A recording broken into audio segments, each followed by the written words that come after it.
সংশোধনের ব্যাপারে একমত, কিন্তু সংশোধনের সাবস্টেন্স কি হবে এই ব্যাপারে ভিন্ন মত আছে। আর্টিকেল 49 সেখানে হচ্ছে রাষ্ট্রপতি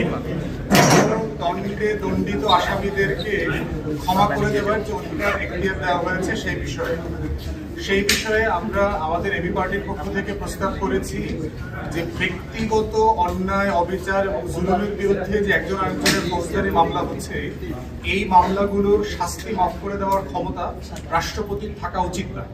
বরং যেটা হতে পারে, যদি বিচারিক প্রক্রিয়াতে কোনো অন্যায্যতা থেকে থাকে, যেটাকে আমরা মিসক্যারেজ অফ জাস্টিস বলছি, বিচারের নামে অবিচার হয়েছে, সেক্ষেত্রে রাষ্ট্র একটা সেপারেট কমিশন করতে পারে। এবং এক্ষেত্রে আমরা ইংল্যান্ডের এক্সাম্পল তুলে ধরেছি, ক্রিমিনাল কেসেস রিভিউ কমিশন, এবং আমাদের দলের পক্ষ থেকে আমরা একটা প্রস্তাব করেছি যে রাজনৈতিক 1,32,000-এর মতো মামলা হয়েছে গত 16 বছরে, সেগুলো কিভাবে নিষ্পত্তি হবে। আপনারা জানেন যে বর্তমান কাঠামোতে হোম সেক্রেটারি অথবা স্বরাষ্ট্র মন্ত্রণালয় এগুলো ক্ষমা করে দেয়, এগুলো মানে একটা বিচার বিশ্লেষণ করে তারাই মামলাগুলো বাতিল করে।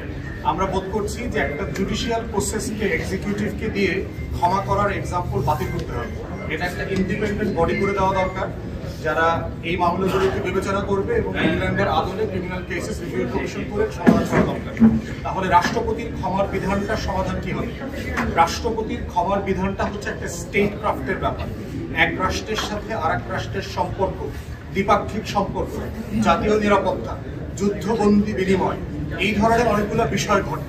সেই বিষয়গুলোতে রাষ্ট্রীয় সম্পর্ককে ধরে রাখার জন্য স্টেট পার্ডন অথবা প্রেসিডেন্সিয়াল পার্ডন, রয়্যাল পার্ডন যে নামে বলি, সেইটা হচ্ছে রাষ্ট্রপতিকে এই ক্ষমতাটা অর্পণ করা দরকার।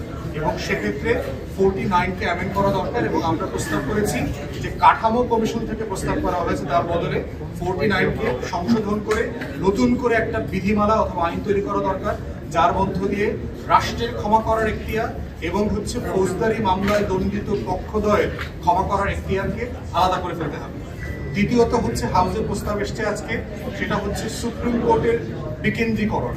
মূলত হচ্ছে আপনারা জানেন যে এরশাদের সময় একটা ঘটনা ঘটেছিল যে হাইকোর্টের বেঞ্চগুলোকে রাষ্ট্র বিভিন্ন বিভাগে স্থাপন করেছিল আদালত প্রার্থী ও বিচার প্রার্থীদের সুবিধার জন্য। পরবর্তীতে 8ম সংশোধনী মামলার মাধ্যমে এই প্রভিশনটাকে বাতিল করা হয়।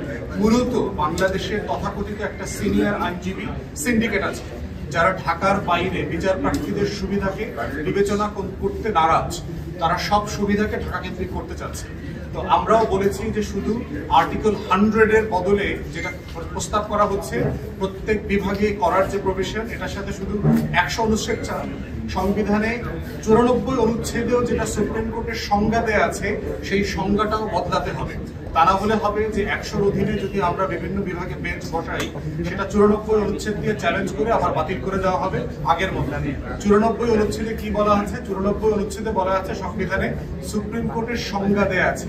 সুপ্রিম কোর্টের সংজ্ঞায় বলা আছে সংবিধানে যে বাংলাদেশের একটা সুপ্রিম কোর্ট, হাইকোর্ট ডিভিশন এবং অ্যাপেলেট ডিভিশন দ্বারা গঠিত হইবে, যাহার কেন্দ্র ঢাকায় থাকিবে। এখন প্রশ্ন হচ্ছে, দুইটা ভার্টিক্যাল রিলেশনশিপের একটার সাথে আর একটা ক্ষমতার সম্পর্কে দুইটা ডিভিশন মিলে একটা সুপ্রিম কোর্ট হইতে পারে না। সুপ্রিম কোর্ট হইতে হবে শুধু অ্যাপেলেট ডিভিশনকে, একটা ডিভিশনই হচ্ছে শুধুমাত্র সুপ্রিম কোর্ট।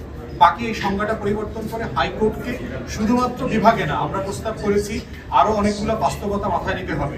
জনসংখ্যা, মামলার যে মানে আপনার জট আছে বিভিন্ন জেলা ভিত্তিক, তারপরে হচ্ছে অর্থনৈতিক বাস্তবতা আছে।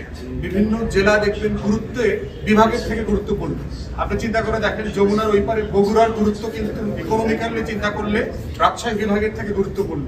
আপনি দেখবেন যশোর, খুলনার মধ্যেও থাকলে যশোরের অর্থনীতির গুরুত্বপূর্ণ অনেক বেশি। কক্সবাজার, চট্টগ্রামে থাকলেও তার বিভাগীয় গুরুত্ব অনেক ডিফারেন্ট।